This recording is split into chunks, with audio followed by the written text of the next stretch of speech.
Hello மக்களே, welcome to Sri Manju vlogs. Winter வந்துருச்சு, அதனால ஸ்னோவும் கூடயே வந்துருச்சு. எல்லா வருஷமும் ஜான்வரி மாதத்துக்கு அப்புறம் தான் ஸ்னோ அதிகமாக இருக்கும். ஆனால் இந்த வருஷம் ஏர்லி ஸ்னோ நவம்பர்லேயே லைட்டாக வந்துட்டு போனாங்க. இப்போ டிசம்பருக்கு ஒரு கிறிஸ்மஸ்க்கு 2 நாளைக்கு முன்னாடி இருந்து ஸ்னோ விழுந்துகிட்டே தான் இருக்குது. தொடர்ந்தாப்புலங்க ஸ்னோவில் விளையாடுறது ரொம்ப சந்தோஷமான ஒரு விஷயந்தான். பயங்கரமாக ஜாலியாக இருக்கும், குழந்தைங்களுக்காக இருக்கட்டும் நமக்காக இருக்கட்டும். ஆனால் அந்த ஸ்னோ விழுந்த இடத்த க்ளீன் பண்ணுற கொடுமை மாதிரி எதுவுமே கிடையாது. அவ்வளவு குளிரில் இருந்து நம்ம எவ்வளவு மல்டிபிள் லேயர்ஸ் என்ன ட்ரெஸ் போட்டு அதை க்ளீன் பண்ணாலும் கொஞ்ச நேரத்துக்கு கை காலெல்லாம் அப்படியே ரொம்ப ஃப்ரீஸ் ஆகி போய் இருக்கும், நல்லா வலிக்க ஆரம்பிக்கும். ஆனால் நான் அந்த மாதிரிலாம் க்ளீன் பண்ணலை, வீட்டில் ஸ்ரீதர் தான் பண்ணுவார்.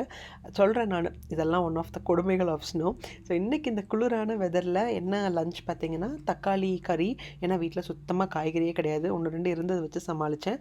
அண்ட் அதுக்கப்புறம் வெள்ளை கலர், அதுக்கப்புறம் பர்பிள் கலர் கேபேஜ் வச்சுட்டு ஒரு கூட்டு, அண்ட் கொஞ்சமாக